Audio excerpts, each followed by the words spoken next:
A decorated veteran's medal clatters to the floor. 5 gang leaders howl with laughter. But they haven't noticed the silent guardian in the corner, a tomb sentinel whose sworn duty is protecting the honorable. Their laughter is about to die. The morning sun cast a crisp, golden light over the Denver suburbs, filtering through the wide, plate glass windows of the North Star Diner. It was a place out of time, a relic of polished chrome and red vinyl booths nestled just a few miles from the solemn grounds of Fort Logan National Cemetery. The air was thick with the comforting trinity of American breakfast, the sizzle of bacon on a hot griddle, the rich, dark aroma of percolating coffee, and the warm scent of butter melting into toast. Behind the counter, Clara May, a woman whose warm smile was as much a fixture as the vintage Coca-Cola clock on the wall, moved with an easy grace. Her life was etched into the diner, from the faint coffee stains on her apron to the way she knew every regular's order by heart. The walls around her told a story, too, not of some distant Virginia town, but of the rugged heart of Colorado. Sepia-toned photographs showcased stoic miners, sun-beaten ranchers, and the brave young men of the 10th Mountain Division, their faces determined as they headed off to the frozen battlefields of Europe. In his usual booth by the window sat Mr. Samuel, Sam, Jones. At 72, Sam was a pillar of the diner's Sunday morning congregation.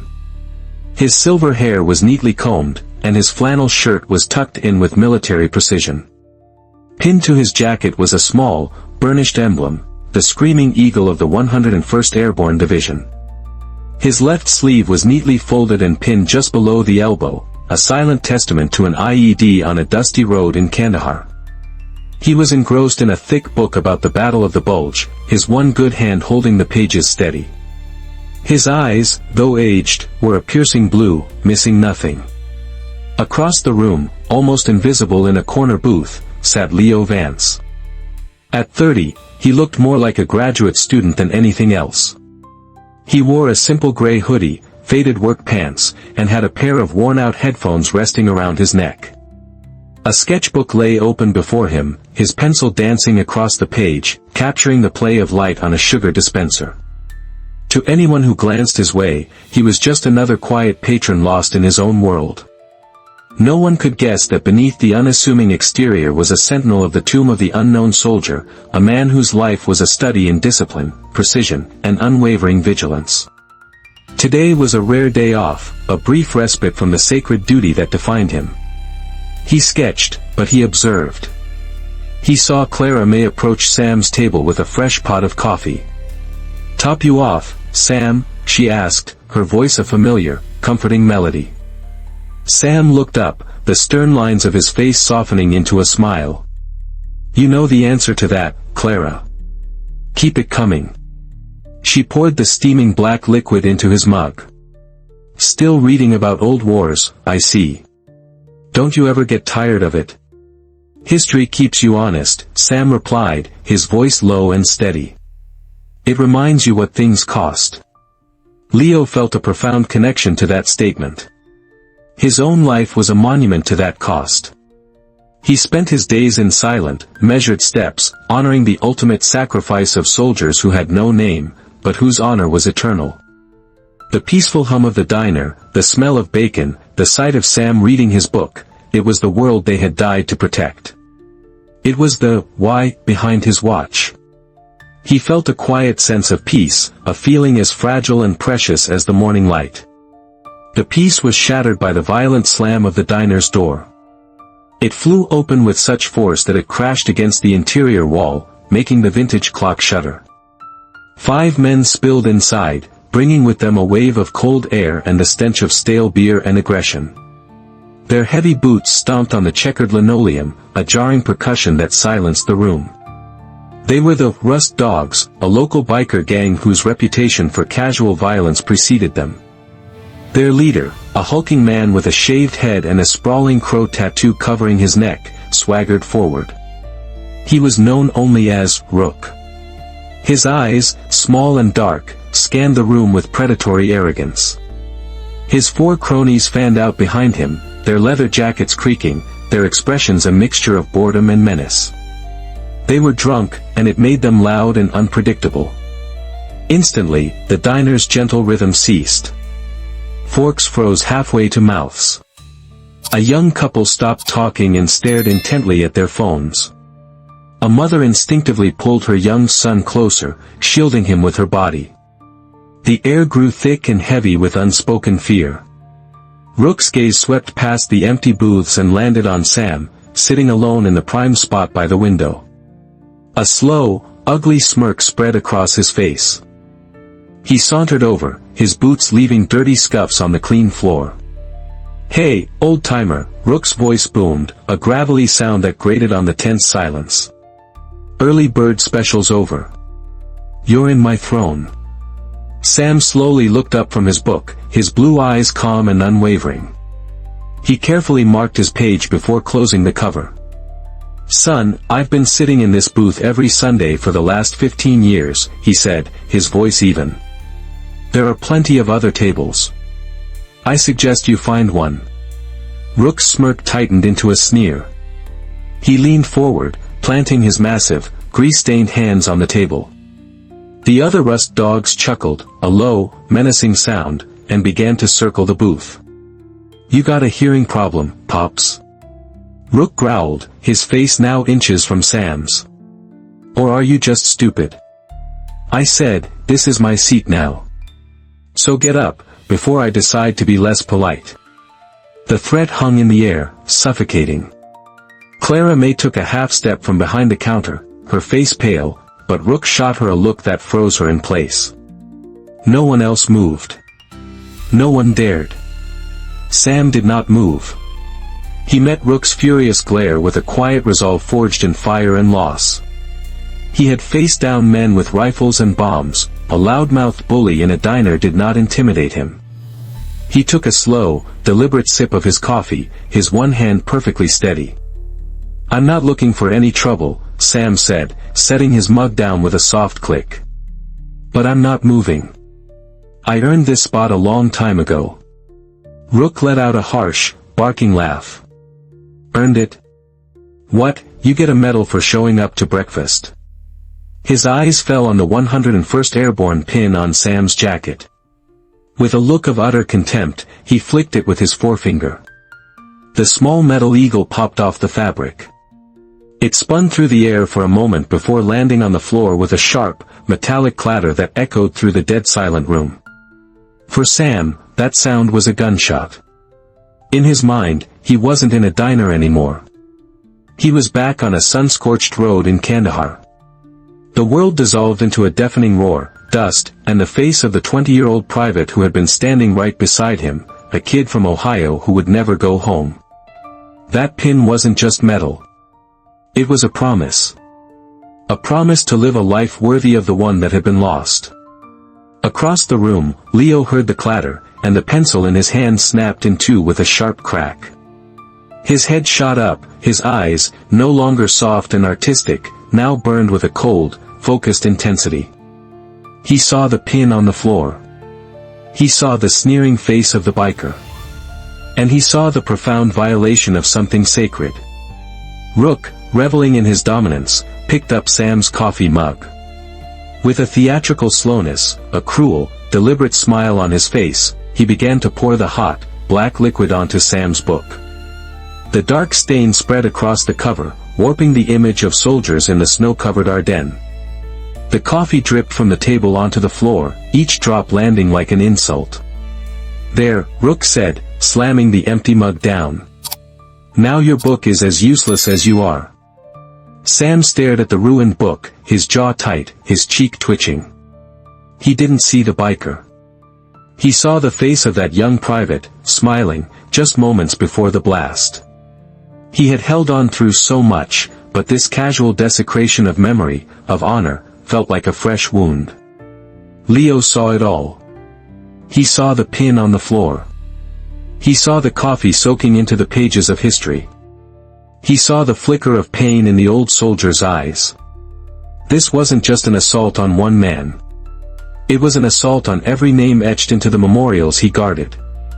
It was a desecration of the very idea of sacrifice. And in his world, such a thing could not go unanswered. The decision was made. With a stillness that was more commanding than any shout, Leo Vance calmly closed his sketchbook. He took the two halves of his broken pencil and laid them neatly side by side on the table. Then, he rose. His movements were fluid and deliberate, devoid of anger but filled with an undeniable purpose that drew every eye in the room. He walked toward the booth, his soft-soled shoes making no sound on the floor. He stopped a few feet away, his hands hanging loosely at his sides. Rook turned, noticing Leo for the first time. Well. What's this? The art club here to defend Grandpa? The other rust dogs snickered. Pick up his pin, Leo said. His voice was quiet, yet it cut through the tension like a razor. It held no plea, only a simple, unshakable command. Apologize. And then leave. Rook stared at him, bewildered, as if a piece of furniture had just spoken. He glanced at his crew. You hear this guy? Thinks he's a hero.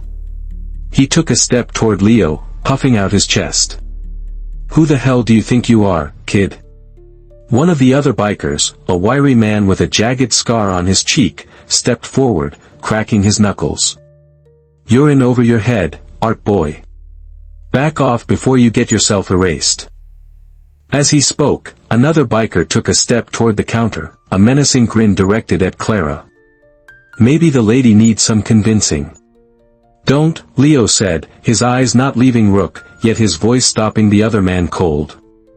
The sheer authority in that single word was absolute. The biker froze, his smirk vanishing. Leo's gaze returned to Rook.